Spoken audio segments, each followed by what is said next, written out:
नमस्कार मित्रमैत्रिणींनो, आमच्या story time with T या यूट्यूब चॅनलवर तुम्हा सगळ्यांचं पुन्हा एकदा स्वागत. आज आपण ऐकतोय शिशिरातील इंद्रधनू भाग 38. मी शरयू.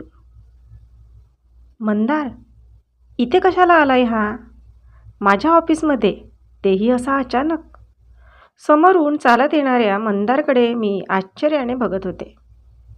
हाय, तो माझ्याजवळ आला तरी मी त्याच्याकडे अजून गोंधळून बघत होते.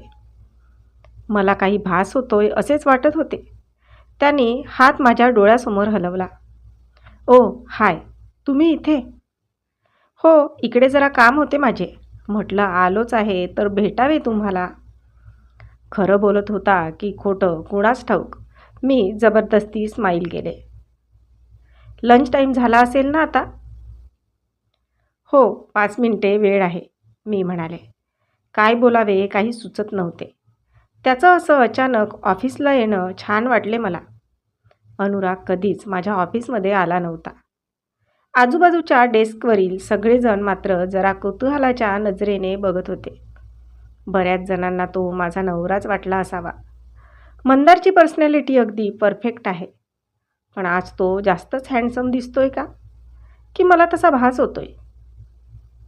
मग बाहेर जाऊया लंच करायला. त्याचं सरळ मुद्द्याला हात घालणं तसं काहीच आवडलं मला. त्याच्यासोबत बाहेर जायची इच्छा होती असं नाही, पण माझ्या ऑफिसमध्ये बसून त्याच्याशी काय बोलणार होते मी? बाहेर जाणेच योग्य राहील. मी त्याला 5 मिनटं बसायला सांगून माझा कॅम्प्युटर बंद केला. माझा टिफिन मैत्रिणींना दिला आणि त्याच्यासोबत बाहेर आले. ज्या कामासाठी आला होता ते झालं का, मी विचारले तसा तो जरा गोंधळला. नाही अजून. का, काही अडचण आहे का? तशी अडचण काही नाही, पण होईल. काय खाणार तुम्ही? तो मेनू कार्ड माझ्याकडे देत म्हणाला. मी जे मागवले तेच त्यानेही. चेहऱ्याकडे पाहून त्याला माझ्याशी बरंच काही बोलायचं होतं हे जाणवलं, पण कुठून सुरुवात करावी हा गोंधळ असेल बहुधा. जाणवत होतं अस्वस्थपणावरून. सकाळचा विषय माझ्या डोक्यात अजूनही फिरत होता. त्यामुळे मला मंदार भाऊजीसोबत बोलायची अजिबात इच्छा नव्हती. अचानक असा समोर आल्यावर मी तरी काय करणार? उगाच ऑफिसमध्ये चर्चेचा विषय झाला असता आणि अभिलाषाने काही गैरसमज करून घेतला, त्यात मंदार भाऊजींची काय चूक? वहिनी, I am sorry. It's okay. तसंही त्यात तुमची काही चुकी नाही. तुम्ही कशासाठी सॉरी म्हणताय? माझी चुकी नसली तरी हे सगळं माझ्यामुळेच होतंय ना. एवढे दिवस आपुलकीने तुम्ही जेवण दिले मला, आणि त्या बदल्यात अभिलाषाचं हे वागणं. मला खरोखरच फार अपराध्यासारखं वाटत आहे. चेहऱ्यावर गिल्ट स्पष्टपणे दिसत होते. तुम्ही तिला व्यवस्थित समजावून सांगायला हवे होते, मी म्हणाले. समोरचा समजून घ्यायला तयार असावा लागतो. हातात तलवार घेऊन उभी राहिल्यावर काय समजावणार तिला? मी जरा आश्चर्याने त्यांच्याकडे बघायला लागले, कारण अभिलाषा मुळात शांत स्वभावाची हे मला चांगलेच ठाऊक होते. बहुधा त्यांनाही कळलं असावं माझ्या आश्चर्याचं कारण. शांत स्वभावाचा माणूसही कधीकधी आक्रमक होतो. उलट त्याचा हा आक्रमकपणा जास्त घातक असतो. आपण पटापट तोंडावर बोलून देणारी माणसं लोकांना जरी आगाऊ वाटत असली तरी आतबाहेर हाच स्वभाव असतो. अगदी बरोबर, जे काही मनात असलं ते बोलून मोकळं व्हायचं. कधीकधी हा स्वभाव फटकळ वाटतो लोकांना, पण माझ्या बाबतीत हा विचार करूच कशी शकते ती, मी म्हणाले. मलाही तोच प्रश्न पडलाय. समजावून सांगतो, पण माझं काही ऐकून घ्यायलाच तयार नाही. मी तरी काय बोलावे? गप्प बसले. माझ्यासमोर जो हँडसम माणूस बसला होता त्याच्याशी अभिलाषाने माझं नाव जोडलं होतं. लग्नाच्या एवढ्या वर्षानंतर कुणाशी तरी माझं असं नाव जोडलं जात होतं. तो माझ्यासमोर बसला असताना या विषयावर मी चर्चा तरी काय करायची? किती ऑकवर्ड वाटत होतं मला. आम्ही दिलेली ऑर्डर वेटर पुढ्यात ठेवून गेला. मंदारने मला जेवण करण्यासाठी इशारा केला. जेवणातसुद्धा मन लागत नव्हते, पण काय करणार? अभिलाषाच्या चुकीची शिक्षा मंदारला काय द्यायची? जेवण आम्ही दोघांनीही अगदी मुकाट्याने केले. काय बोलावे सुचत नव्हते. नेहमी बोलायला बसलो की किती विषय असतात. चर्चा संपता संपत नाही. आणि आज मी इथे तुमच्या ऑफिसमध्ये आलो होतो, त्याचा तुम्हाला राग आला नाही ना? त्याच्या प्रश्नावर काय उत्तर द्यावे मी? मला आनंद झाला हेही मी सांगू शकत नव्हते. नाही, मी एका शब्दात उत्तर दिले. सॉरी, खरं तर तुम्हाला न विचारता इथे आलो. पण तुम्हाला फोन केला असता तर तुम्ही नाहीच म्हणाला असता याची मला खात्री होती. आणि तुमच्या घरी येऊन भेटलो तर अभिलाषाचा संशय आणखीनच वाढला असता. त्यापेक्षा इथे बरे राहील म्हणून. म्हणजे तुम्हाला इकडे कुठलंही काम नव्हतं तर? मी त्यांच्या डोळ्यात बघत विचारलं तसं ते आणखीनच गोंधळले. खरं सांगायचं तर काहीच काम नव्हतं. फक्त तुम्हाला भेटण्यासाठी म्हणून आलोय मी. अगदी प्रांजळ कबुली दिली त्यांनी. आणि मी मात्र सुखावले त्याच्या शब्दाने. कुणीतरी एवढ्या दूर फक्त मला भेटायला म्हणून आले होते. खूप स्पेशल असल्याची फिलिंग वाटली मला. नाहीतर मी सगळ्यांच्या नजरेत कायमच दुर्लक्षित राहिलेले असते. अनुराग तर माझ्यासाठी कधी अर्धा तासही लवकर घरी आल्याचे मला आठवत नाही. आजारी असली तर विषय जरा वेगळा असतो. अभिलाषाच्या शब्दांचं तुम्हाला वाईट वाटलं असेल, पण मी खरंच मनापासून माफी मागतोय तुमची. तिला अजिबात व्यवहार ज्ञान नाही म्हणून अशी वागते ती. तिची चूक तिला कळली म्हणजे ती स्वतः येईल तुमची माफी मागायला. काय फायदा? एकदा बोलून कुणाचं तरी मन दुखवायचं आणि नंतर माफी मागायची, याला काय अर्थ आहे? ती माहेरी गेली तेव्हा तिच्या डोक्यात कुणीतरी असं काही भरवलं असणार. नाहीतरी अभिलाषा असं कधीच वागत नाही. आजपर्यंत तिने माझ्यावर कधी संशय घेतल्याचा मला तरी आठवत नाही. मंदार म्हणाले. माझंही जरा चुकलंच. मी तुम्हाला माझ्या हाताने औषध द्यायला नको होती. मी मान खाली घालून म्हणाले. तुम्ही माझ्या काळजीपोटी वागलात तसं?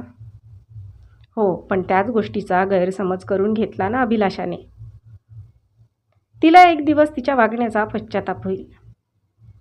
असो, पुन्हा हा टॉपिकच नको. ऑफिस छान आहे तुमचं. हो, बरं आहे तसं. अनुराग येत असेल ना इथे नेहमीच? तो म्हणाला. नाही, तो अजूनपर्यंत माझ्या ऑफिसमध्ये आला नाही. स्ट्रेंज.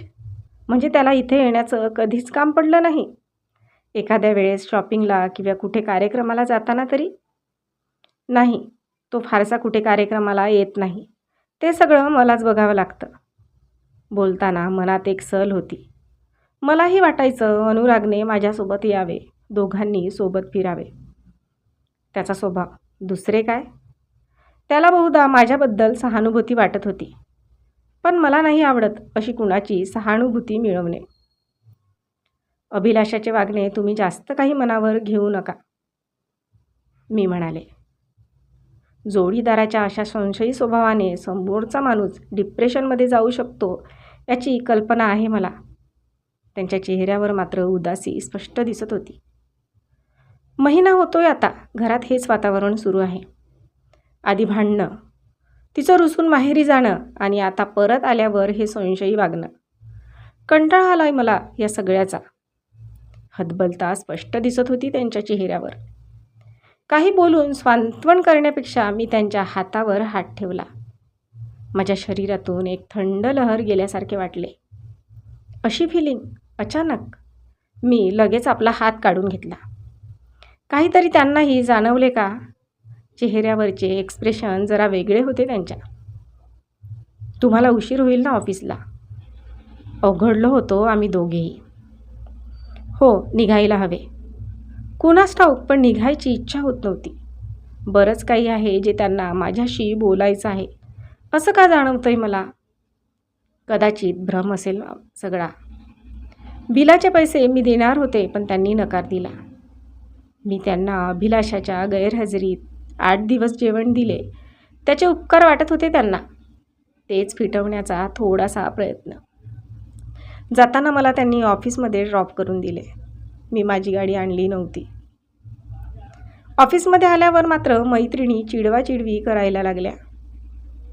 म्हणजे खरंच या सगळ्यांनी मंदारला माझा नवरा समजले तर.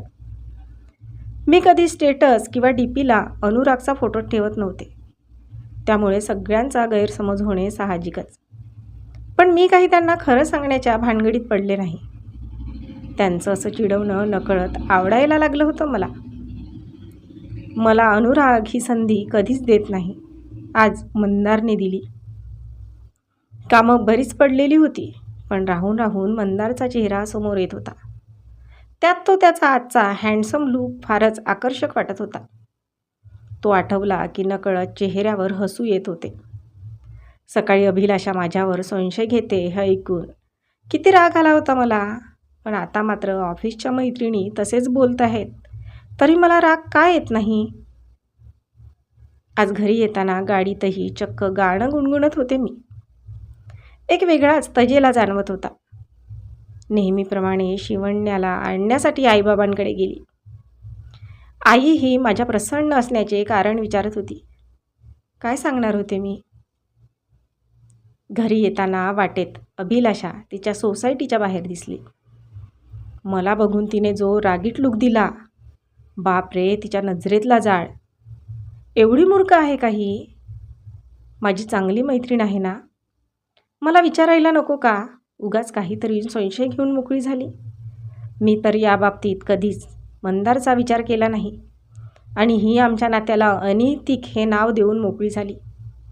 कुणाच्याही नवऱ्याला आपल्या जाळ्यात फसवणारी बाई आहे का मी. पण आज जे मंदारबद्दल वाटलं ते काय आहे. मला अचानक त्याच्याबद्दल अशी ओढ का वाटते. मला आवडायला लागलाय का तो. काहीतरीच विचार करते मी. असं काही झालं तर अभिलाषा तर जीव घेईल माझा.